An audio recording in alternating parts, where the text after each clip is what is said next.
नमस्कार, स्वागत आप सभी का यूट्यूब चैनल नॉलेज टीवी। सभी हरियाणा वासियों के लिए 10 धमाकेदार घोषणाएं, बड़ी खबरें, घोषणा, ऐलान, फैमिली आईडी, परिवार पहचान पत्र, बीपीएल कार्ड को लेकर बड़ी घोषणाएं।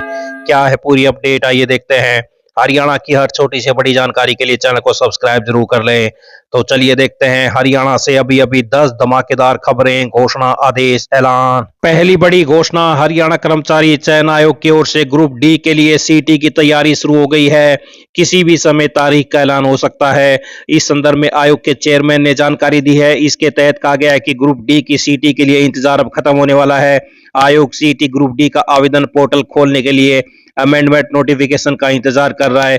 बहुत जल्दी ग्रुप डी के लिए सीटी आवेदन पोर्टल खोल दिया जाएगा।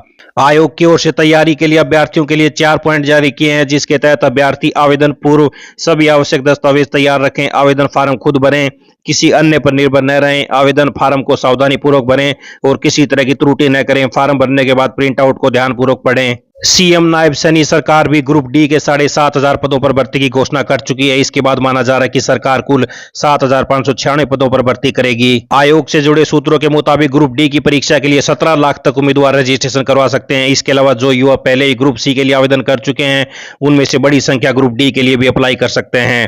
आयोग का मानना है कि दोनों परीक्षाओं के कुल आवेदकों की संख्या 31 लाख के पार हो सकती है। आइए अगली बड़ी घोषणा देखते हैं। हरियाणा में सीटी पास युवा 9,000 रुपए का इंतजार कर रहे हैं।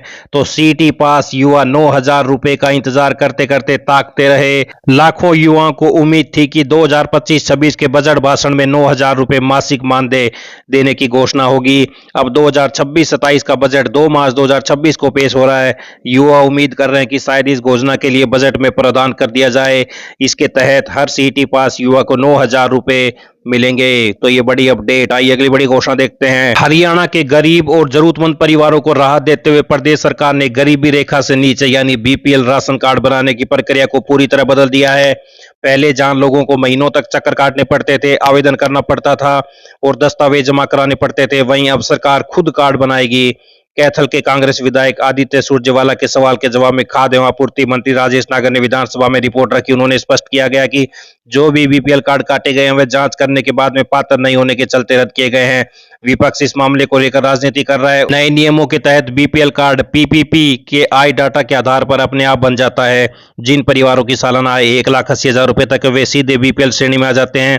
किसी भी तरह का फार्म भरना, दस्तावेज लगाना, विभाग के चक्कर काटना अब खत्म हो गया है। तो परिवार पहचान पत्र से अब अपने आप बनेगा बीपीएल राशन कार्ड। बड़ी घोषणा। आइए अगली बड़ी घोषणा देखते हैं। बात करते हैं मौसम की। 3-4 दिन से चल रहा खुश्क मौसम 28 फरवरी से बदलने के आसार हैं। फिलहाल सुबह शाम की सर्दी अब पहले से कम हो गई है और वहीं दोपहर में हवाओं की तीव्रता में कमी से तेज धूप का भी असर हो रहा है। एचएयू मौसम विभाग के अनुसार 28 फरवरी को एक कमजोर पश्चिमी विक्षोभ के प्रभाव से बादलवाई रहेगी, जिससे दिन के तापमान में बढ़ोतरी होगी। वहीं उत्तर पश्चिमी हवाएं चलने से रात्रि तापमान में गिरावट आएगी। तो 28 फरवरी से बदलेगा खुश्क मौसम, बादलवाई के बाद बढ़ेगी गर्मी। आइए अगली बड़ी घोषणा देखते हैं। अब प्रदेश की गौशालाएं बिजली को लेकर आत्मनिर्भर बनेंगी। हर गौशाला में पंजीकृत लोड के मुताबिक सोलर प्लांट स्थापित होगा। ऑन ग्रिड सोलर प्लांट लगाए जाएंगे। इसके लिए पोर्टल पर आवेदन करना होगा। तो आवेदन के दौरान ये दस्तावेज जरूरी हैं। यदि किसी अन्य गौशाला को इस स्कीम का लाभ लेना है तो उन्हें हरेड़ा के पोर्टल पर गौशाला का पंजीकरण प्रमाण पत्र, गौशाला के नाम पर जमीन की फर्द या लीज डीड, पिछले 6 महीने का बिजली बिल, गौशाला के नाम का बैंक खाता और कैंसिल चेक, गौशाला कमेटी द्वारा पारित प्रस्ताव कि वे सोलर प्लांट लगवाना चाहते हैं, गौशाला कमेटी संस्था का pan card. Grid connected solar scheme के तहत लगाए जाएंगे। गौशालाओं को केवल 10% तक ही हिस्सा देना होता है, जबकि बाकी खर्च सरकार और आयोग मिलकर वहन करते हैं। वर्तमान में गौशालाओं को 2 रुपए प्रति यूनिट की रियायती दर पर बिजली मिल रही है। सोलर प्लांट लगाने के बाद यह खर्च लगभग शून्य हो जाएगा। आइए अगली बड़ी घोषणा देखते हैं। परिवार पहचान पत्र में गड़बड़ियों की 5 साल में 51,000 से ज्यादा शिकायतें आई हैं। इनमें ज्यादातर जन्म, विवाह की तारीख और आय से जुड़ी हैं। 2025 में आई ज्यादा शिकायतें। 2026 में अब तक 2,154 शिकायतें पहुंची। 337 6 महीने से लंबित हैं। तो ये बड़ी अपडेट परिवार पहचान पत्र को लेकर। आइए अगली बड़ी घोषणा देखते हैं। हरियाणा में ट्रेजरी अफसर और असिस्टेंट ट्रेजरी अफसर के लिए एचपीएससी ने इंटरव्यू का शेड्यूल जारी कर दिया है। मुख्य परीक्षा में क्वालिफाई करने वाले अभ्यर्थियों को भी इंटरव्यू में शामिल होने का मौका मिलेगा। मेंस एग्जाम के लिए 25 जनवरी को परीक्षा आयोजित की गई थी। तो बड़ी अपडेट। आइए अगली बड़ी घोषणा देखते हैं। सीबीएसई बोर्ड के 10वीं 12वीं के छात्रों को अब अपने सर्टिफिकेट में नाम, माता पिता का नाम, जन्म तिथि में संशोधन करना महंगा पड़ेगा। सीबीएसई ने वर्ष 2026 से संशोधन शुल्क में बढ़ोतरी की है। इस बढ़ोतरी के तहत अब छात्रों को सुधार के लिए 5,000 रुपये शुल्क देना होगा। इसके लिए सीबीएसई की गवर्निंग बॉडी ने एग्जामिनेशन कमेटी की सिफारिशों को मंजूरी दी है।